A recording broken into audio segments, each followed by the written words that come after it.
क्या कर रहा हूं मैं? दर्पण में देख रहा हूं। आप लोग भी प्रतिदिन देखते होंगे, परंतु प्रतिदिन अपना मुख देखने के बाद भी उस पर लिखी एक बड़ी सीख देखना भूल जाते हैं। अब आप कहेंगे कैसी सीख? तो जाइए, एक बार फिर से दर्पण के सामने जाइए और मुख खोलकर देखिए, क्या दिखेगा? दंत पंक्ति और जीभा, है ना? अब विचार कीजिए, दंत जन्म के पश्चात आते, एक नहीं 2 बार आते, परंतु मृत्यु से पूर्व नष्ट हो जाते हैं। और जीभा जन्म पहले से होती है, परंतु मनुष्य के मृत्यु के पश्चात भी उसके अस्तित्व में रहती है ना? आश्चर्य की बात। दंत कठोर होते हैं, जीभा कोमल, परंतु फिर भी दंत नष्ट हो जाते हैं, जीभा नहीं होती। यही रहस्य है कि हठी और कठोर लोग शीघ्र नष्ट होते हैं और कोमल लचीले आवश्यकता के अनुसार स्वयं में परिवर्तन ला सकने में सक्षम लोगों का ही अस्तित्व रहता है।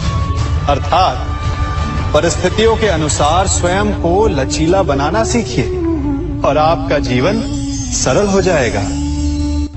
संबंध एक सहारा होता है जीवन का, और संबंधी वो होते हैं जिनसे आवश्यकता पड़ने पर सहायता मांगी जा सके, जिन पर विश्वास किया जा सके कि बुरे समय में वो हमारे काम आएंगे। कभी ऐसा भी हुआ होगा कि आपके पास कोई सहायता मांगने आया, या ऐसा भी हो सकता है कि आप किसी के पास सहायता मांगने गए हैं। परंतु प्रश्न ये उठता है कि क्या केवल किसी के मंतव्य में उसकी सहायता इसीलिए कर देनी चाहिए क्योंकि वो आपका संबंधी है? अब आप कहेंगे कि ये कैसा प्रश्न हुआ?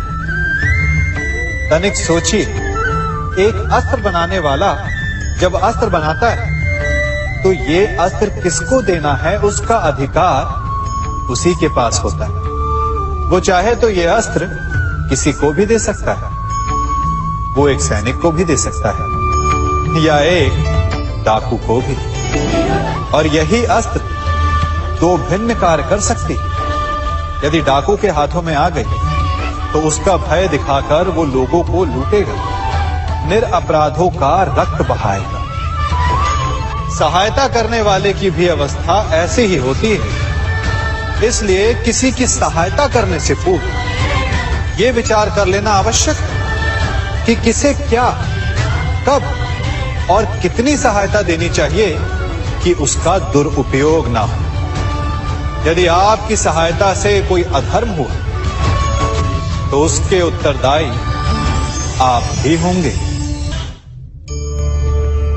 जीवन में कई बार ऐसे अवसर आते हैं कि आप लोगों से मिलने जाते हैं और उनसे कुछ आकांक्षाएं भी रखते हैं, और कई बार जीवन में ऐसे अवसर भी आते हैं कि लोग आपसे मिलने आते हैं। इसलिए अतिथियों का सम्मान करने से पूर्व सदा कुछ बातों को स्मरण रखना आवश्यक होता है।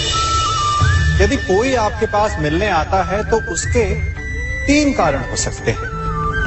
पहला कारण होता है भाव, दूसरा अभाव और तीसरा प्रभाव। तो जैसा अतिथि उसको वैसा ही सम्मान दे।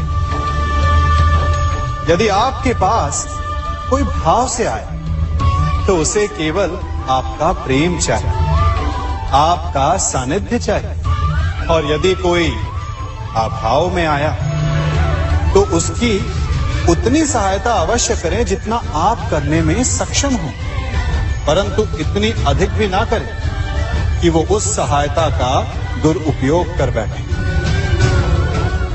और यदि कोई प्रभाव में आया तो स्वयं पर अभिमान ना करें, क्योंकि कभी ना कभी जीवन में आप भी भाव, अभाव और प्रभाव के चक्रव्यूह में फंस सकते हैं।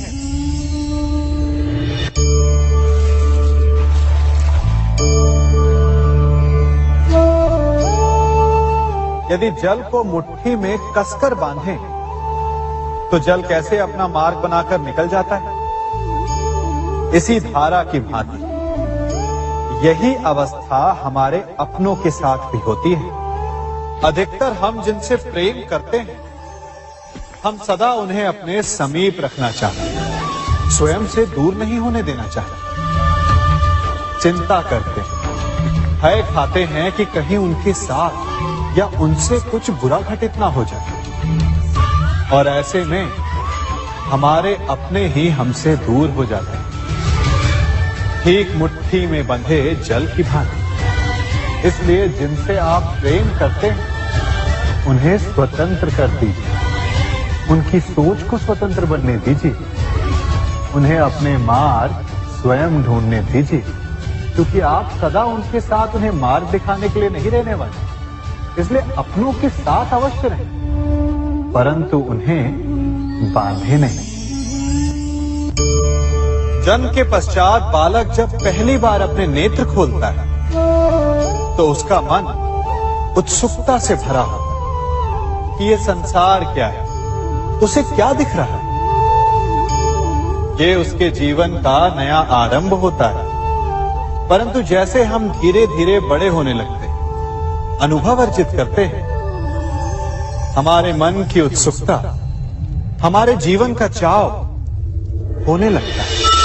तनिक सोचिए, जब हम सुबह सोकर जगते हैं, अपनी आंखें खोलते हैं, तो उसे ही हम अपने जीवन का प्रारंभ समझ ले, तो सुबह से लेकर संध्या तक के समय को ही अपने जीवन जीने का समय समझ ले, तो कितनी स्फूर्ति आ जाएगी। आप कितने काम कर पाएंगे, आप कितने लक्ष्य अर्जित कर पाएंगे। फलों से मिलकर घड़ी बनती, घड़ी से मिलकर प्रहर, प्रहर से मिलकर दिन बनते हैं, और दिनों से माह और वर्ष। यदि आप अपना हर पल, हर प्रहर विश्वास से, हर दिन उत्साह से जिए, तो आपका संपूर्ण जीवन सार्थक हो सकता है। मनुष्य अपना जीवन विश्वास पर जीता है, परंतु विश्वास किसका? तनिक सोचिए, किस पर विश्वास है आपको? महापुरुषों की कही बातों पर, ग्रंथों में लिखे ज्ञान पर, माता पिता की सीख पर, या मित्रों के दिए गए निर्देशों पर, या फिर मेरी कही बातों पर?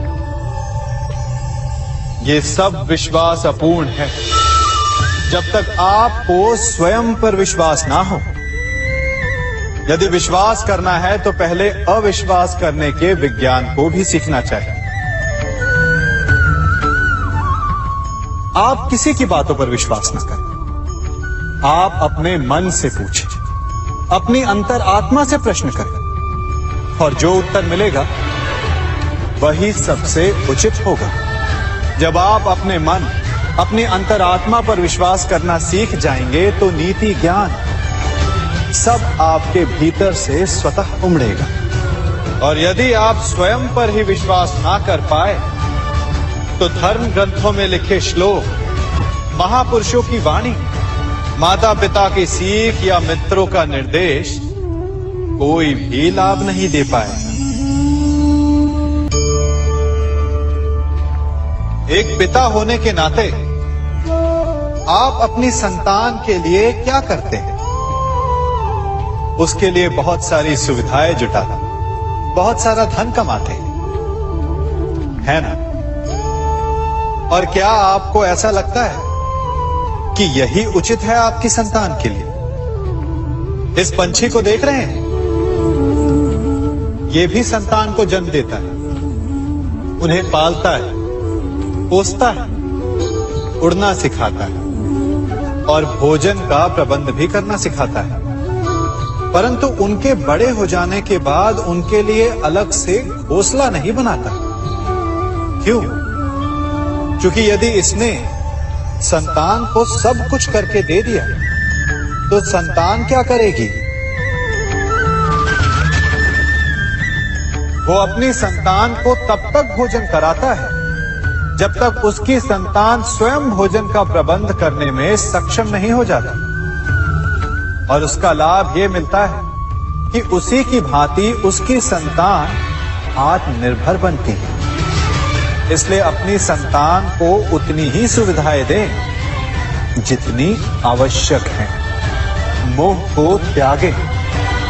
आपका उनसे मोह उन्हें कभी आत्मनिर्भर नहीं बनने देगा। अपनी संतान को कर्म करना सिखाइए। यदि आपकी संतान कर्म करना सीख गई तो वो धन स्वयं कमा लेगी। और यदि वो आलसी अकर्मण्य बन बैठे तो आपके संचित धन का भी नाश कर देगी। संसार में सबसे बड़ा संबंध कौन सा है?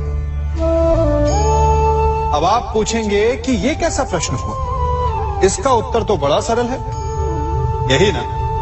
परंतु इस प्रश्न के भी कई उत्तर हैं। कोई कहेगा माता और पुत्र का संबंध, तो कोई कहेगा पिता पुत्री का संबंध, तो कोई पति पत्नी का, और तो कोई भक्त और भगवान का संबंध।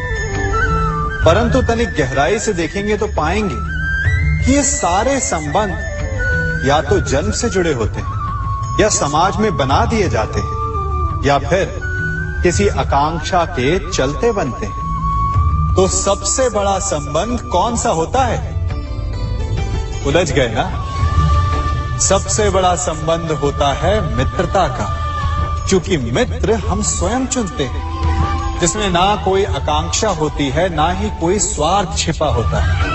यदि कुछ होता है तो केवल साथ का आनंद। अपने बीते दिनों को स्मरण कीजिए। जब आप घर से बाहर निकलते होंगे तो सबसे पहले किसका स्मरण होता था? मित्र का। परंतु जैसे जैसे मनुष्य बड़ा होता जाता है, सफल होता जाता है, मित्र छूटते जाते हैं और फिर वो अपनी आय, अपने जीवन के स्तर के अनुसार मित्रता करने लगता है। उसके मन में ये विचार आ जाता है कि मित्रता बराबरी वालों से ही होनी चाहिए। यही सोच अनुचित है, क्योंकि मित्रता बराबर वालों से नहीं होती। मित्रता हमें बराबर करती है। इसलिए नए मित्र अवश्य बनाएं, परंतु अपने पुराने मित्रों को भूलिएगा मत।